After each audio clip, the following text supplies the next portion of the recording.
G20 समूह की बैठक और बैठक के बाद वाहवाही का खुमार अब उतर जाना चाहिए। इस आयोजन की कथित उपलब्धियों की पतवार 5 राज्यों में होने वाले विधानसभा चुनावों में सरकारी पार्टी की वैतरणी पार करने के लिए नाकाफी है।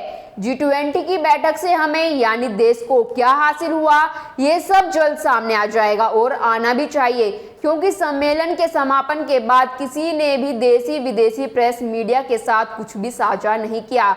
आरोप है कि हमारी प्रचंड बहुमत वाली सरकार ने ऐसा नहीं होने दिया। यदि ये सही है तो इससे बड़ी उपलब्धि इस सम्मेलन की क्या हो सकती है। हम दुनिया को ये बताने में कामयाब रहे कि प्रेस की आजादी को लेकर हम कितने उदार हैं।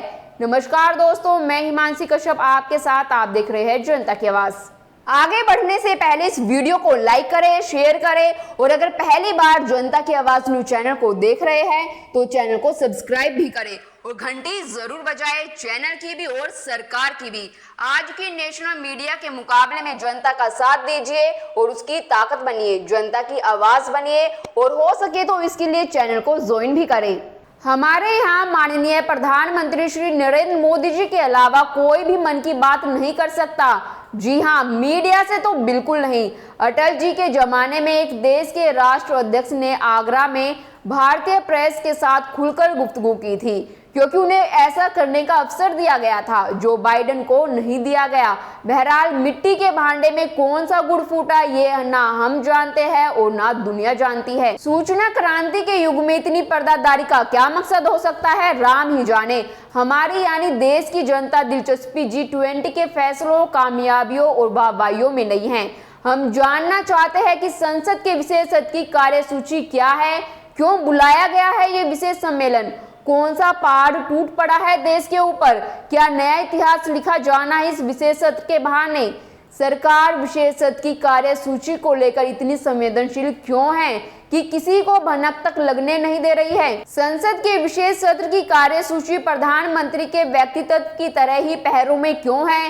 प्रधानमंत्री कार्यालय या लोकसभा सचिवालय विज्ञापनों के जरिए उसे अखबारों में उस तरह क्यों नहीं प्रकाशित करवा देता जिस तरह प्रधानमंत्री के नेतृत्व में प्राप्त हुई उपलब्धियों की गाथाएं जनता के पैसों से छपवाकर जनता के बीच ही प्रकाशित की जाती है। पीएमओ या लोकसभा सचिवालय ऐसा नहीं करेगा। कांग्रेस की चेयरपर्सन सोनिया गांधी चाहे तो इस सिलसिले में एक और चिट्ठी प्रधानमंत्री को लिखकर विशेष सत्र के एजेंडे पर अपनी और विपक्ष की चिंताएं व्यक्त कर सकती है। संसद के विशेष सत्र का एजेंडा देश की नजरों से दूर रहस्यों की परतों में छिपा है। पीएमओ के अलावा कोई अन्य दावे से नहीं कह सकता कि 18 से 22 के बीच क्या होने वाला है।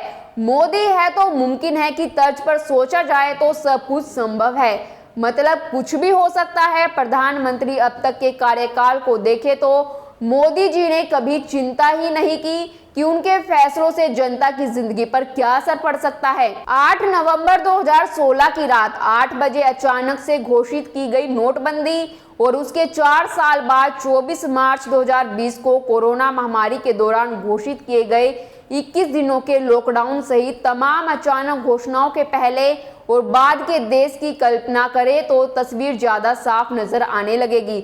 मोदी जी सिर्फ कार्रवाई में यकीन करते हैं, परिणाम जनता के भाग्य पर छोड़ देते हैं। हमारी लोकप्रिय सरकार के पिछले तमाम फैसले दिखाते हैं कि वो कितनी भ्रमित और भयभीत है। G20 के सम्मेलन में आए अतिथियों के लिए राष्ट्रपति भवन में आयोजित भोज में कांग्रेस के अध्यक्ष को नहीं बुलाया। अच्छा ही हुआ, वे वहां जाकर आखिर करते भी क्या।